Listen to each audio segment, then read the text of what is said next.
गोंडा जिले का कर्नलगंज नगर, जिसे छोटी अयोध्या कहा जाता है,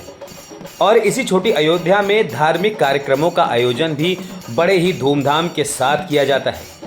जिसका नज़ारा इस समय कर्नलगंज नगर में देखने को मिल रहा है। जहां कर्नलगंज नगर की सबसे ऐतिहासिक कही जाने वाली रामलीला का मंचन भी बड़े ही भव्य और धूमधाम के साथ हो रहा है। नगर की ऐतिहासिक रामलीला जो 1 महीने तक चलती है, और इस रामलीला में रामचरितमानस के सभी अध्यायों का मंचन बड़े ही भव्य और सुंदर तरीके से किया जाता है, जिसके क्रम में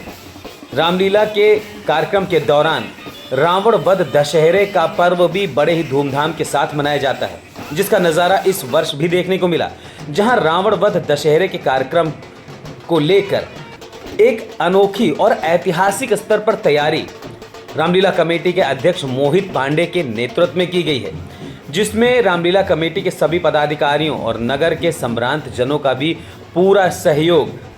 रामलीला कमेटी के अध्यक्ष मोहित पांडे को मिला है। रामलीला के दौरान इस वर्ष जो सबसे महत्वपूर्ण और ऐतिहासिक रामलीला हुई है, उसमें रामलीला का डिजिटलाइजेशन किया गया और दशहरे को लेकर एक भव्य व्यवस्था की गई है, जिसमें केरल और चेन्नई के कथक नृत्य तथा कई सामाजिक लोक नृत्य और गायन का आयोजन हुआ है। वहीं दिल्ली से मशहूर जिया बैंड को भी बुलाकर रामलीला के दशहरे पर्व में शामिल करके इस कार्यक्रम की शोभा को और भी बढ़ा दिया गया है। रामलीला कमेटी के अध्यक्ष मोहित पांडे ने इस वर्ष रामलीला मैदान को बड़े ही भव्य तरीके से सजाकर इस वर्ष के दशहरे को अब तक का सबसे ऐतिहासिक दशहरा बना दिया है। यही नहीं, कार्यक्रम में हर पार्टी के नेताओं को आमंत्रित किया गया है, जिनमें समाजवादी पार्टी के पूर्व राज्य मंत्री योगेश प्रताप सिंह, कटरा के भाजपा विधायक बावन सिंह, कर्नलगंज के लोकप्रिय विधायक अजय सिंह, भाजपा युवा मोर्चा के राष्ट्रीय पदाधिकारी व जिले तथा कर्नलगंज स्तर के भाजपा व अन्य पार्टियों के नेताओं, कार्यकर्ताओं और सामाजिक लोगों की मौजूदगी दिखाई दी। रामलीला को लेकर इस बार सुरक्षा व्यवस्था के भी कड़े इंतजाम किए गए हैं। साथ ही रामलीला मैदान के परिसर को भव्य तरीके से सजाया गया है। रामलीला कमेटी के द्वारा दशहरा महापर्व के दौरान कई भव्य प्रस्तुति की गई, विभिन्न तरह की झांकियों को दिखाया गया। साथ ही सभी देवी देवताओं के स्वरूपों को बनाकर इस कार्यक्रम को और भी भव्य स्वरूप दे दिया गया। दशहरा महापर्व पर भगवान राम और रावण का युद्ध सबसे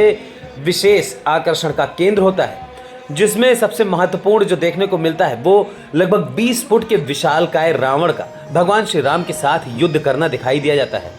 कार्यक्रम के दौरान लंका नरेश रावण और लक्ष्मण जी के बीच हुए भयंकर युद्ध को भी बड़े ही भव्य तरीके से मंचन किया गया, जिसमें दिखाया गया कि भगवान राम के भाई लक्ष्मण और लंका अधिपति रावण के बीच घनघोर युद्ध होता है, जिसके बाद रावण का भगवान श्री राम के साथ युद्ध शुरू होता है। दोनों भगवान श्री राम और रावण अपने अपने विमानों पर बैठकर एक दूसरे के ऊपर अग्नि बाणों की वर्षा करते हैं, जिसमें प्रत्यक्ष रूप से अग्नि बाणों को भी दिखाया जाता है, जो इस रामलीला की भव्य प्रस्तुति को 4 चांद लगाता है। रामलीला की प्रस्तुति को बड़े ही सुंदर तरीके से दर्शाया जाता है। दशहरे में रावण के साथ न सिर्फ लक्ष्मण जी का बल्कि जामवंत हनुमान के साथ हुए युद्ध की लीला को भी बड़े सुंदर तरीके से दर्शाया जाता है, जिसे देखने के लिए लाखों की संख्या में दर्शकों की भीड़ मौजूद होती है। यही नहीं, युद्ध के दौरान रावण और हनुमान जी की युद्ध की लीला को देखकर लोग काफ़ी भाव विभोर होते हैं। साथ ही रावण और भगवान श्री राम के बीच अग्नि बाणों का जो युद्ध होता है वो और भी ज़्यादा मनोरम और भयंकर प्रतीत होता है। इस युद्ध के बाद भगवान श्री राम और रावण के बीच द्वंद्व युद्ध की लीला दिखाई जाती है, जिसमें भगवान राम और रावण एक दूसरे पर भयंकर बाणों की वर्षा करते हैं, और इस वर्षा के दौरान असत्य पर सत्य की जीत होती है। साथ ही भगवान श्री राम के हाथ रावण का वध होता है, जिसे देखकर चारों ओर जय श्री राम के नारे भी गूंज उठते हैं।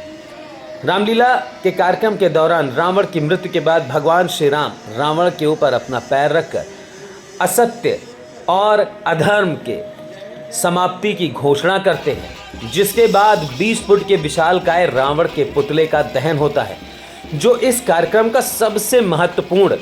दृश्य होता है, जिसे देखने के लिए लोगों की भीड़ उमड़ पड़ती है। विशालकाय रावण के पुतले में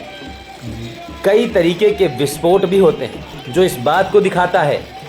कि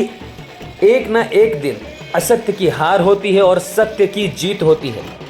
असत्य पर सत्य के जीत के इस महापर्व को रामलीला कमेटी के द्वारा सबसे भव्य तरीके से दिखाया जाता है।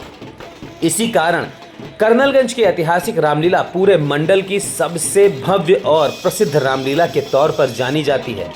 लेकिन इस वर्ष की रामलीला में जो नए बदलाव हुए, जो डिजिटलाइजेशन हुआ, उसका श्रेय रामलीला कमेटी के अध्यक्ष मोहित पांडे को जाता है, जिनके प्रयास से न सिर्फ रामलीला को एक नए तरीके से दिखाया गया, बल्कि इस कार्यक्रम में कई बाहरी राज्यों के कलाकारों को बुलाकर अद्भुत कलाओं का प्रदर्शन भी कराया गया, जो इस वर्ष की दशहरे की ऐतिहासिकता को और भी ज़्यादा दर्शाता है। फिलहाल इस ऐतिहासिक कार्यक्रम के दौरान सभी अतिथियों ने रावण की मृत्यु के बाद भगवान श्री राम और लक्ष्मण का भव्य स्वागत किया, जिसमें सभी आए हुए विधायकों, राष्ट्रीय स्तर के भाजपा पदाधिकारियों, सपा के पूर्व राज्य मंत्री व अन्य कई क्षेत्र के संभ्रांत लोग भगवान श्री राम के ऊपर पुष्पमाला चढ़ाकर उनको प्रणाम करते हैं, उनका आशीर्वाद लेते हैं और इसी के साथ दशहरे का महापर्व भी संपन्न होता है, जिसके बाद रामलीला कमेटी के अध्यक्ष मोहित पांडे आए हुए सभी दर्शकों, रामलीला कमेटी के कलाकारों और पदाधिकारियों का जोरदार स्वागत करते हैं। तो आइए देखते हैं रामलीला की भव्य प्रस्तुति।